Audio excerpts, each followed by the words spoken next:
Hello guys आज मैं फिर से एक बहुत ही बढ़िया वीडियो के साथ आया हूँ क्योंकि मुझे आपको इंग्लिश सिखाना ही है, चाहे कुछ भी हो जाए।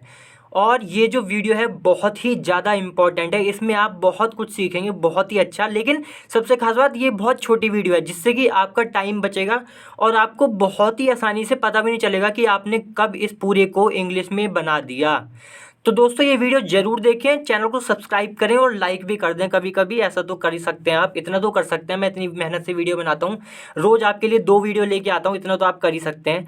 तो दोस्तों लाइक कर दें, सब्सक्राइब भी कर लें और ये वीडियो पूरा देखें बिना स्किप करे। 10 सेकंड की वीडियो भी आपको स्किप नहीं करनी है। मैं गारंटी से कह रहा हूँ कि आपको इंग्लिश सिखा दूंगा।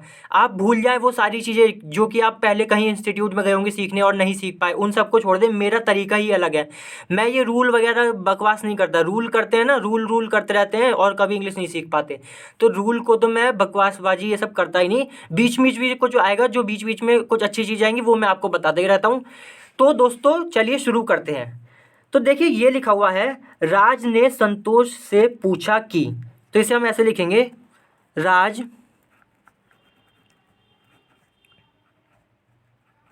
ये राज आस्क्ड, ईडी लगाएंगे, ठीक है। आस्क पूछ लिया है तो पास्ट फॉर्म लगेगी आस्क की, आस्क्ड संतोष, ठीक है। आस्क संतोष कि तुम क्या करना चाहते हो। तो यहाँ पे लिखेंगे ऐसे, what do you want to do, ठीक है। जब क्वेश्चन पूछते हैं यहाँ पे एक वो लगा देते हैं मार्क्स। जब क्वेश्चन पूछते हैं ना तो ऐसे पूछते हैं, व्हाट डू यू वांट, यानी कि तुम क्या करना चाहते हो। तो what do you want to do, तुम क्या करना चाहते हो। और ये फिर कह रहा है चाहते हो अपनी ज़िंदगी में। फिर यहाँ पे अपनी ज़िंदगी के लिए, अपनी ज़िंदगी के लिए सिंपल आ जाएगा, इन योर लाइफ, ठीक है। यहाँ पे क्लोज कर देते हैं, ये हो गया। फिर है, उसने कहा कि मैं एक वकील बनना चाहता हूँ। तो इसको कैसे लिखेंगे, आई, उसने कहा कि, अच्छा उसने कहा है ना पहले, तो इसको हम यहाँ पे लिखेंगे उसने कहा कि। इसको कैसे लिखेंगे, इसको लिखेंगे ही सैड दैट। ये उसने कहा कि यानी कि ही सैड दैट मैं एक वकील बनना चाहता हूँ। I want to become, become लगाते हैं बनने के लिए, जब आपको कुछ बनना हो। जैसे आपको क्रिकेटर बनना है तो I want to become a cricketer, singer बनना है I want to become a singer. ऐसे ही इन्हें, इसे लॉयर बनना, इसे वो बनना है वकील, एडवोकेट, तो हम लिखेंगे I want to become an advocate. एक चीज़ बड़ी इंपॉर्टेंट है, अभी बताऊंगा। देखो यहाँ पे मैंने एन क्यों लगाया है, क्योंकि अगर आप एडवोकेट बोलेंगे तो ए की आवाज़ आ रही है, और जब ए की आवाज़ आती है ना तो उससे पहले एन लगाते हैं, ए नहीं लगाते, ठीक है। तो देखिए, that I want to become an advocate. चलिए जी, यहाँ पे क्लोज हो गया। फिर है कि वकील, तो राज ने कहा कि तुमने बहुत मेहनत करनी, अच्छा तो राज ने कहा, इसको कैसे लिखेंगे, देन राज सैड, राज ने कहा, देन राज सैड, कहा कि तुम्हें बहुत मेहनत करनी पड़ेगी। दैट की के लिए लगाते हैं, दैट करनी पड़ेगी, फ्यूचर की बात है तो हम लिखेंगे ऐसे, you will have to, you will have to do, do भी लगाएंगे, या फिर यू विल हैव टू, इसे यहाँ पे छोड़ देते हैं, डू नहीं लगाते हैं। डू भी लगा सकते थे तो हो जाता वर्क हार्ड, डू नहीं लगाएंगे तो हम ऐसे लिख सकते हैं, you will have to work hard.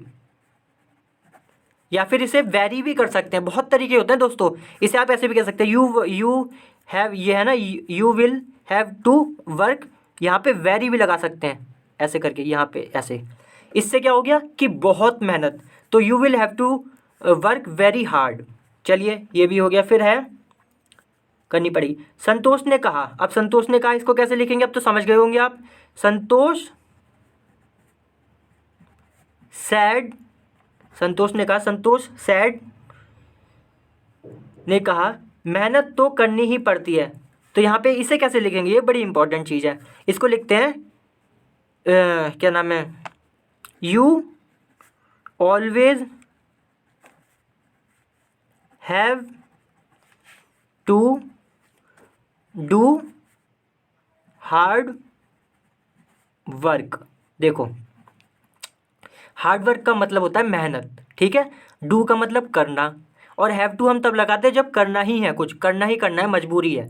और यू ऑलवेज तो मतलब आपको हमेशा, तो you always have to do work hard, यानी कि आपको हमेशा मेहनत करनी ही पड़ती है। चलिए जी, ये भी हो गया।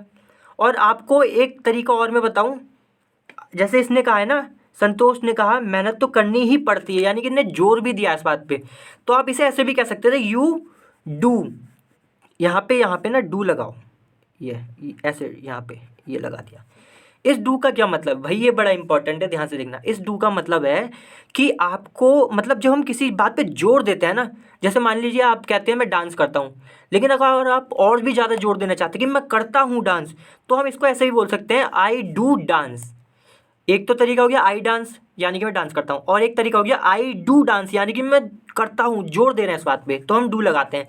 तो ये कह रहा है you do always have to do hard work, यानी कि आपको हमेशा करना पड़ता है हार्ड वर्क, मेहनत करनी पड़ती है, ठीक है। और दोस्तों, ये आपने ज़िंदगी में भी देखा होगा, मेहनत के बिना तो कुछ भी नहीं होता, मेहनत तो सबसे पहली शर्त होती है। इसलिए मैं कहता हूँ आपको पूरी वीडियो देखनी चाहिए, ये भी आपकी एक मेहनत है, आपको मेहनत करनी पड़ेगी अगर आपको इंग्लिश सीखनी है प्रॉपरली, वरना तो घूमते रहिए। देखिए, मैं सच बताऊँ, कभी नहीं सीख पाएंगे फिर। आपको ऐसी ही वीडियो देखनी पड़ेगी, मैं जो डाल रहा हूँ रोज़ देखिए, गारंटी से कह रहा हूँ। आप 2 महीने 3 महीने में इतना अंतर देखेंगे, 2 महीने भी क्या, 1 महीने, 1 महीने के अंदर अंदर भी 20-25 दिन में भी आप इतना अंतर देखेंगे, आप खुद ही कहेंगे कि सच में बहुत ही अच्छा लगा कि ये सीख कर, ठीक है। तो फिर ये भी बात खत्म हो गई। फिर है, मगर मैं मेहनत से नहीं डरता। अब देखो, आप अगर किसी चीज़ से नहीं डरते हैं ना, तो आप ऐसे कहेंगे आई एम नॉट अफ्रेड या आई एम नॉट स्केयर्ड। जैसे मान लीजिए आप कुत्तों से नहीं डरते, तो कैसे बोलेंगे, I am not scared of dogs. मान लीजिए आप चुड़ैल से नहीं डरते, चुड़ैल जो होती है ना, भूत वाली चुड़ैल से नहीं डरते, चुड़ैल को इंग्लिश में विच कहते हैं। तो आप कहेंगे आई एम नॉट स्केयर्ड या अफ्रेड ऑफ विच, ठीक है, समझ में आ गया। चलिए, आखिरी लाइन है, मगर मैं मेहनत से नहीं डरता, तो इसको कैसे लिखेंगे, but I am not afraid, यानी कि डरता, इसका मतलब होता है डरना, लेकिन नॉट लग गया तो नहीं डरता। I am not afraid. Afraid के साथ दोस्तों हमेशा याद रखना ऑफ आएगा, ऑफ, ये बात हमेशा याद रखना। यहाँ पे फ्रॉम नहीं लगा देना, कुछ लोग कहते हैं अफ्रेड फ्रॉम, फ्रॉम नहीं लगाना, आपको ऑफ लगाना है। तो but I am not afraid of मेहनत, यानी कि हार्ड वर्क, हार्ड वर्क, बस खत्म हो गई। तो देखा दोस्तों, आपने कितना बढ़िया करके, ना कुछ मतलब दिमाग पे जोर आया ना कुछ, और पता भी नहीं चला हमने कब ये पूरा सीख लिया। हमने आस्क सीखा, और ये कि मतलब सेकंड फॉर्म लगेगी, और हमने एडवोकेट, वो सॉरी बिकम सीखा, है ना। और हमने डू का अलग से स्पेशल वो सीखा, फंक्शन क्या है। हार्ड वर्क सीखा, अफ्रेड ऑफ का मतलब कि हार्ड वर्क से डरता नहीं, यानी कि अफ्रेड ऑफ का मतलब सीखा, अफ्रेड ऑफ का मतलब क्या है। तो ये आपने देखा कितना ही इंपॉर्टेंट था, इसलिए मैं कह रहा हूँ कि वीडियो को पूरा देखिए, वीडियो को पूरा देखेंगे तभी बात बनेगी भैया, वरना नहीं बनेगी। फिर आप अगले 2 साल 4 साल 5 साल 10 साल भी ऐसे ही भटकते रहेंगे, कभी इंग्लिश नहीं सीख पाएंगे। पूरी वीडियो देखे करें तभी फ़ायदा होगा, ठीक है। चलिए, अगली बार फिर से मिलते हैं किसी और अच्छी वीडियो के साथ, तब तक के लिए बाय।